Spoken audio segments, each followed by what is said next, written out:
Namaste, everyone.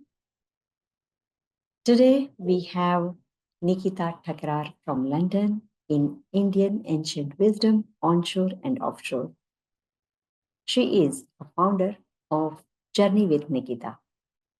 She is a creator, author, teacher, and she bring all the things together in her practice, like dance, Indian dance, yoga, mindfulness, neurolinguistic programming, and holistic treatments, therapies by offering events, retreats, and personal coaching as well. So let's welcome Nikita Thakrar. So, hello, Nikita. How are you? Namaste. Thank you so much for having me on your podcast. It's my pleasure to see you. And I know in London it's early morning. In Australia, Melbourne, it's late evening. But Yes. we did work out. It did work out very well. So Yeah. I'm glad to have you today in our podcast. So Mhm. Nikita, I was going through your information which you have provided. Journey with Nikita. You are a founder of that thing. So let me tell you one thing.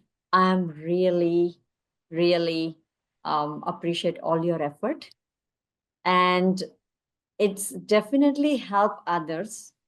So that's why I would like to ask you that what actually happened when first time you have heard that you are having such kind of problem which people say autoimmune. Yeah, so that's a really good place to start actually, because when I got diagnosed with my autoimmune condition, I would say that was really the start of my healing journey. Up until then, I'd had a relatively normal upbringing. I was born and brought up in the UK, and I remember going to Kerala in South India to do my yoga teacher training. And this was before my diagnosis or before I'd been through any challenges. And I remember somebody coming up to me and asking me, "What brings you here?" And I said, "Just to learn yoga, that's all." And they said, "Yeah, but what kind of trauma have you been through that has brought you onto this path?" And I was baffled by his question because I didn't realize that normally people have to go through some kind of external event before being steered onto the path of healing. And in my case, it was the other way round. So when I did get diagnosed with my very serious condition, I was very well equipped because I had all the tools and resources to be able to handle that situation. Wow. So I do agree with you that most of the people are knocking the door of Ayurveda or yoga when they end up with some kind of problem in their life, and Yeah. then they just come out of it. So Yeah. tell me, how about your journey with poetry, dance, chakra healing, and NLP? Yeah, so it just sort of unfolded one by one. It started with dance. I went to India for 10 years. I Oh, trained with a very strict teacher out there, and that was a very disciplined regime wow. that I was practicing 8 hours a day, classical Indian dance, which is a very difficult form of dance. And then, like I said, I went to Kerala, did my yoga training, but it was only after my health diagnosis that I started looking into alternative methods to help me in my own healing. And that's when I came across energy healing, which is Reiki, which I practice now. And using Reiki on myself had such a profound impact that I decided that this was definitely something that I wanted to continue with. But it wasn't just the energy healing, it was also the mindset work. And I was very lucky to be introduced to a pioneer of NLP.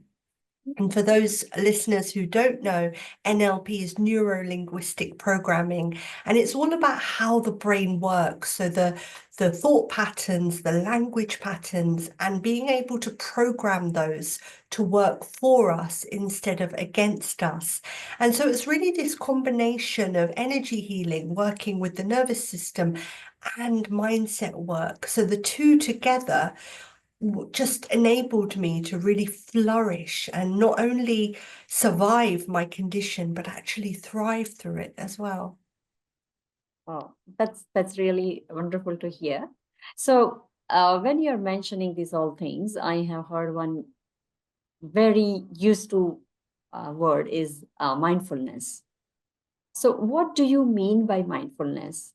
I think each and every person in yoga or like a mindful practitioner, they have their own understanding about mindfulness around that area. So could you please elaborate more that topic? Yeah, I mean, very simply put, mindfulness is the act of being present and Mhm. being connected with oneself. And, when I was quite young, I was just a teenager and I was learning Indian classical dance. My arm was going in one direction and my head was going in another. And my teacher used to say, look at your hand. And so even Mhm. when I looked at my hand, that wasn't enough. It was like, it's not enough to just be in that direction. It's about being there with intention and really showing up and being completely in the here and now. And I think because we live in such a fast-paced world, it's so easy for our mind to wander and to get distracted. And so really for me, mindfulness is just about being, really being with all my senses, being Mm. in the moment. Yeah. Right. So yeah, I definitely understand that even in yoga, Patanjali, Panini sutras are there, and that same thing like a vikshepa, which Yeah. we are saying like nowadays, like a wonder, mind wanders a lot. Yes. So that is lots of distractions out there. So tell me more about your work. Are you working one on one in a group, events, retreats? You are doing it. So how does Yeah. it work? Like you are doing on site or online? How it works for you? Yeah, so my main passion is to really equip people with tools. As I said, when I went through my crisis, Mhm. I was able to get through it because I had resources to help me. Now, for me, those resources were dance, yoga, meditation, Reiki healing, NLP. I was very lucky to have a vast toolkit.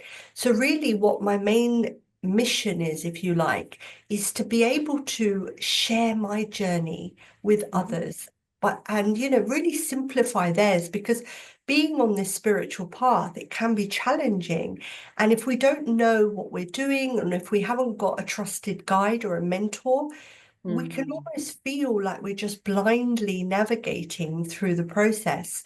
And so what I've done is I've created a digital library and it's called Mindfulness Membership. And what it is it's an array of resources. So I'm teaching, sharing through videos, through e-courses, e-books, and everything is in one place. So people all over the world can access my toolkit, which has helped me to get to where I am today. So that's the first thing that I share with everybody. And then, of course, as you mentioned, I do group workshops and retreats. Most of those are based in the UK. I'm Mhm. located near London and I have my own studio here, which is a dance and yoga studio and a space. But people travel from all over the country to be able to work with me and be in that space because, as you know, there's nothing better than a live experience. And of Absolutely. course, yeah, I do work one-on-one as well with clients all over the world offering them coaching and mentoring. Right. So, Nikita, tell me something about, as you just mentioned about the ebooks. So, you are Yeah, an author as well, creator as well. So, what type yeah. of material would you like to write and share more? Yeah, so I'm actually a published author of the book called Meditation Through Poetry.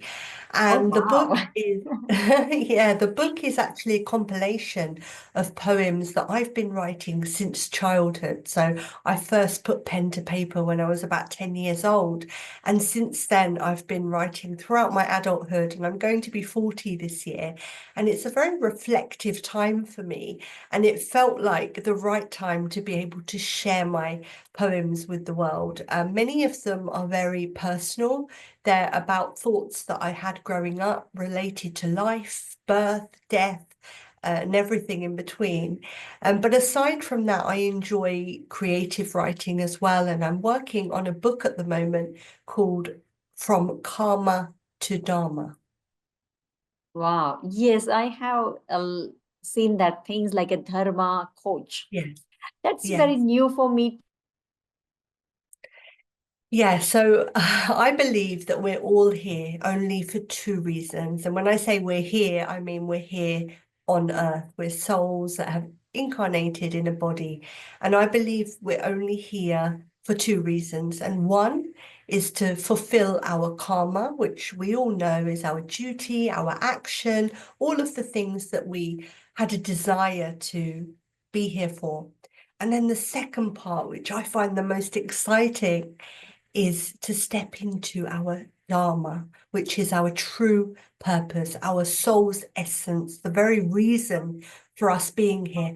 But a lot of people don't get to that stage because they're so caught up in their karma and they're so caught up in their attachments. So even if they get to a stage in life where everything seems to be finished, for example, they've paid off the mortgage on their house, they've had their children, the children have gone to university, they've got married, everything looks like it's finished on paper, but still their mind is holding that attachment. And Hmm. that's why they're so entangled in their karma. A lot of people can't step into their dharma, and that's why they need to take a rebirth again and again in order to get to that point. So, isn't it beautiful that you are taking your birth again and again and meet different people Of course, it's and beautiful, it's serve this amazing. community, serve this universe, this community, if you have some, if you are an uplifted soul. Yeah, so yeah, if you are in a position where you have fulfilled your own desires, Hmm. then you are then in a position to serve others. But if you're still entangled in your desires and you're still wanting more and you're attached to your grandchildren and you want to spend time with them and you're worrying about the neighbors, that's not going to allow you to be a greater force for the community and to be able to do something that's much more meaningful. So what I do is I take people on a journey from transitioning from that point of karma to that point of dharma. So enabling them to start to wrap up, to detach, to finish off their karma. Now, of course, we can never finish because whenever we're in a human body, we have to go through action. But what I mean by finish off is to wrap up the main bulk, the main thing that you came here to do. Right. Oh, very beautifully explained. I Thank really like that analogy, that how we can entangle or um, always stuck with our karma, you. and Yeah, we hardly find our dharma, that what actually it is and how we should perform that part of yeah, our life. yeah. Um, so do you teach these kind of things in retreats as well? Yeah, in retreats, I give a taster, I give a flavor, but this is very deep work and really it requires a very intensive period. So the retreats tend to be 1 or 2 days or maximum 3 days. But when I do this course, it's called Dharma Diploma. So I've put together a signature program and it's for 9 months.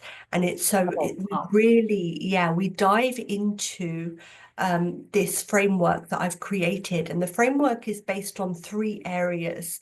The first area is healing. So, as I mentioned before, when I got my own health condition, it steered me on the path of healing. So, I truly believe we can't move forward in life until we have healed the past. That even if you haven't got a health diagnosis, even if you haven't been through trauma, the body's still storing layers and layers of stuff, emotions and conditioning and everything we've been carrying since childhood and in previous lives as well. So the first stage of my 3-part program is healing. So we really work on inner child healing. We work on forgiveness. We work on acceptance, grieving. So all of that worked related to the past. The second stage is well-being. So it's about giving people tools to be able to cope with their day-to-day. As I mentioned, I have a digital library that does that as well. But in the program, I really go into a lot of depth into breath work, yoga, meditation, journaling, all of these tools that people can use on a day-to-day. And then the third part is what I find the most exciting, and I love it. It's personal development. It's who am I? So many people don't know who they are, and they're going through life and they don't know their own personality traits. They don't know their preferences. They don't know what they are triggered by. And so they're sort of guessing and going through life blindly. Whereas when you do that personal development piece, that's when you really start to understand, okay, this is who I am. This is what I'm all about. These are my beliefs. This is what I stand for. These are my values. And then that brings us to our identity and then to our purpose, which is, of course, the whole goal. It's your Dharma. Ah, it's beautiful. I would love to hear more and more about it. Thank you. So, tell me one incident which you never forget with your client. With a client. Yes. Oh, I actually had a client recently who came to me, and unfortunately she had lost both her parents in a very short space of time. So she was going through significant bereavement. And I'm not a bereavement coach by any means, but definitely the healing part was very important for her. And she had decided that she was going to give herself 6 months where she didn't work, she didn't do anything other than this. So she just really committed herself to this journey with me. Now, I said normally it takes 9 months, but she decided to condense it. Well, she didn't know when she started, but she ended up achieving the most amazing results in 6 months. She was already slim, her body, her physique, but she ended up losing weight, which was she didn't expect, but it was a byproduct of her letting go of all the emotion that she was carrying.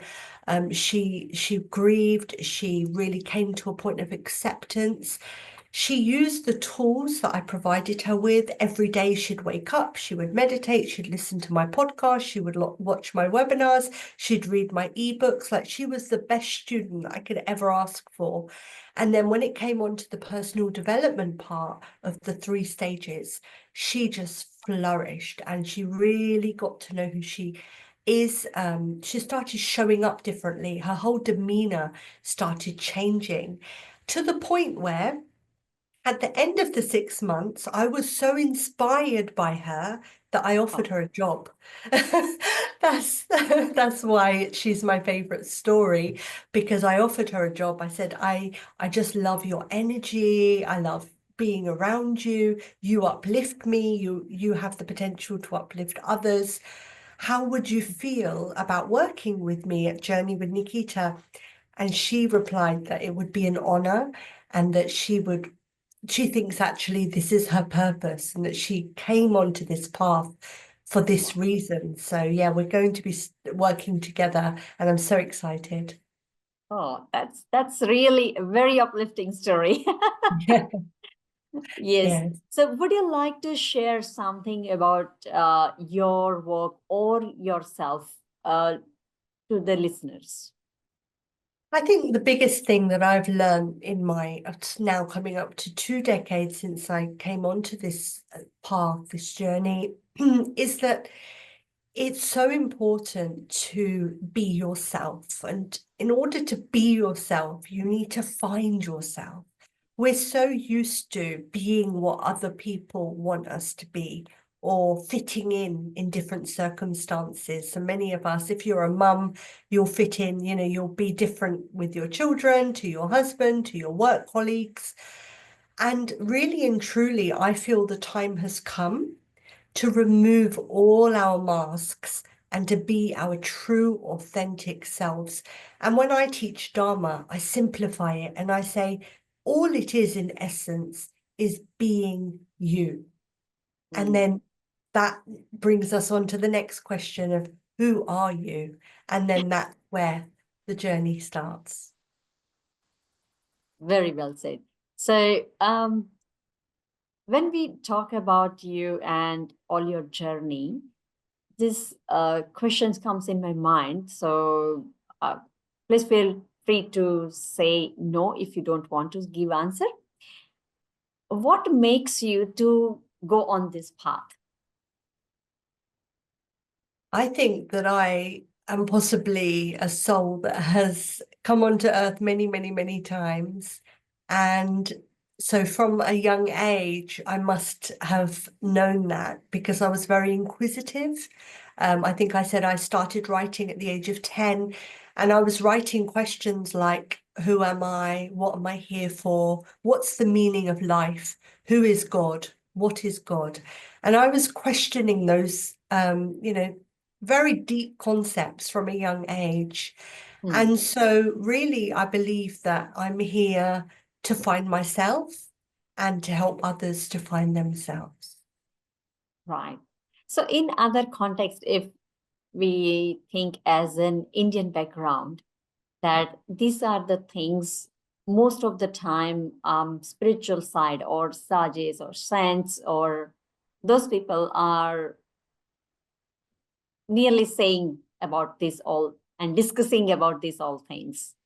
What do you think being a woman in a society, or we can say a married person, like in a grihasthashram, and living normal life like others, not saint, what do you think how it's different than the sannyasis when we are Yeah, talking about these that's things? a very good question. I think typically we used to expect to receive this type of knowledge from people who had dedicated their lives to this work, and to have somebody like me who is fairly modern, born and brought up in a Western country, True.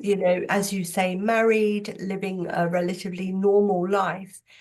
It makes me kind of relatable to people, and I guess that they would perhaps be drawn to me, maybe more than someone wearing an orange robe sitting on a mountain in the Himalayas.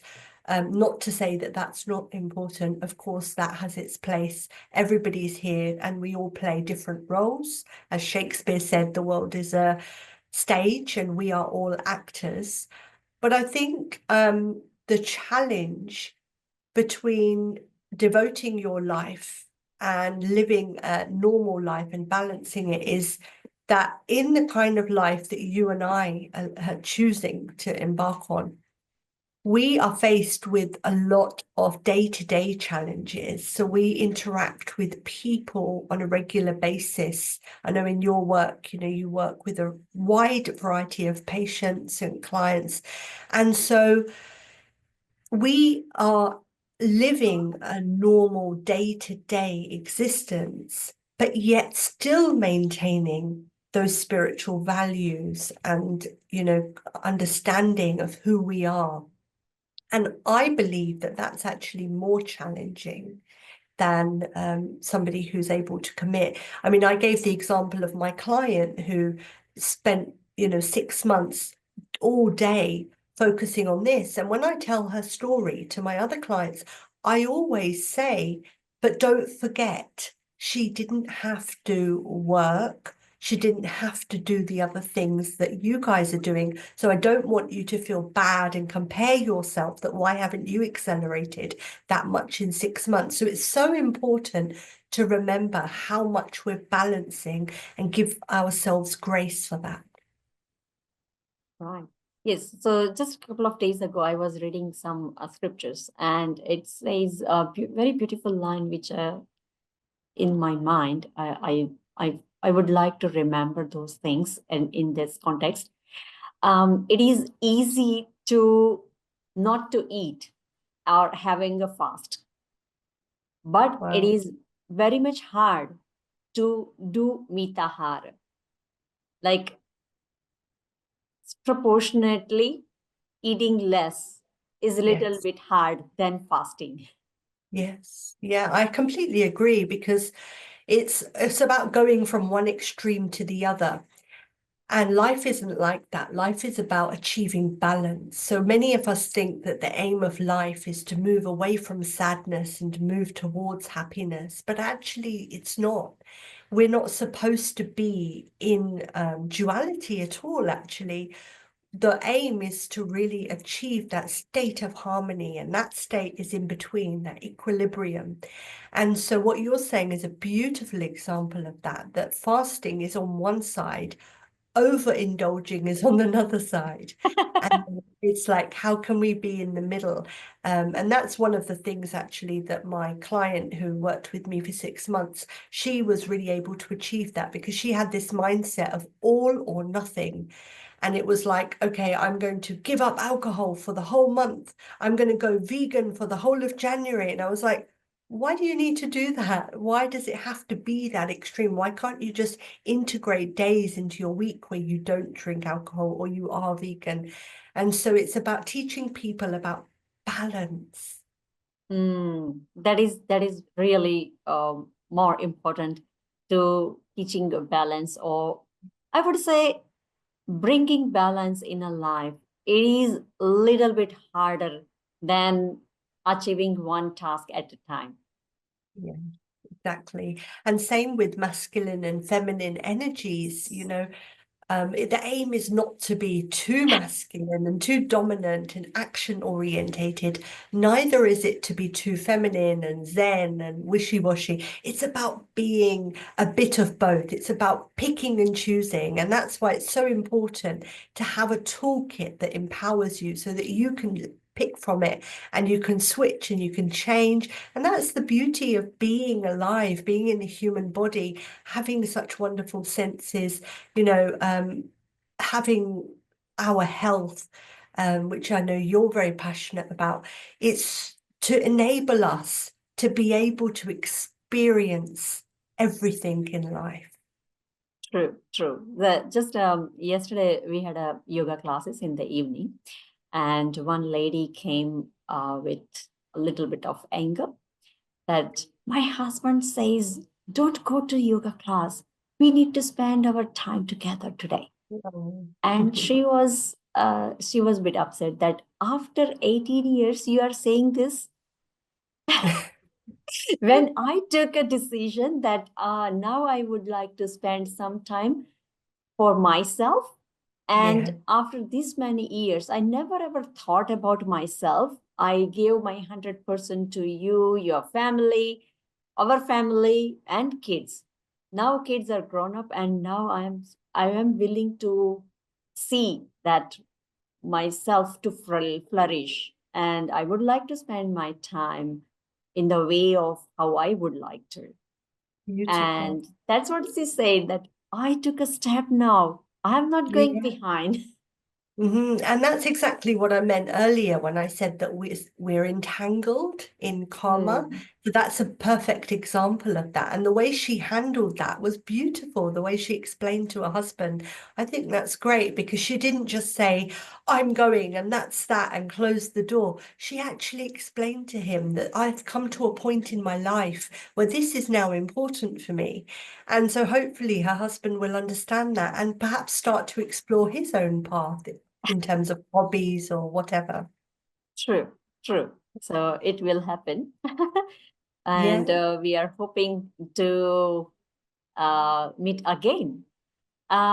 Before we leave, being an Indian, what would you like to eat? What do I enjoy Without eating? without eating or without food, our podcast never end up. Oh, do you know what? When I was young, my favorite thing to eat was rice and yogurt. Like I just loved it. It's the most simple thing, but I love just mixing rice with yogurt. Now I'm older, it's rice, dal, and yogurt. Oh, Just the most simplest of food. Do you know, recently I went on a cruise ship a couple of weeks ago, actually, for my wedding anniversary. And there was an Indian section. And, you know, Indian cruise, you've got international buffet, you've got every cuisine, you've got sushi being made, you've got, you know, all kinds of different things from all over the world. And I ah, went to the Indian section and I took rice and I took dal. And it was just the most comforting food. And it's just something about it that's so simplistic, healthy, and nourishing. true. Oh, thank you so much. Being a good Jew, we will say we always say dal bhat. Yes, exactly. So yeah, thank So you. yeah, and these things just bring in my mind that rice and yogurt or curd, we can say, yeah, homemade, that is very much liked by Ganapati, Oh, Ganesha, mhm. and it says it's more earthy. So it grounded your mind, and it's very earthy. Wow, A good that's bacteria. In yeah, modern I science, we didn't can say good realize. bacteria. Mhm. Yeah, I didn't know that at all. That's great. Thank you. So yeah, thank you very much for today, your time and all your wisdom. We would love to keep in touch, and we'll Yes, see you some other time. thank you. Thank you Namaste. very much. Namaste.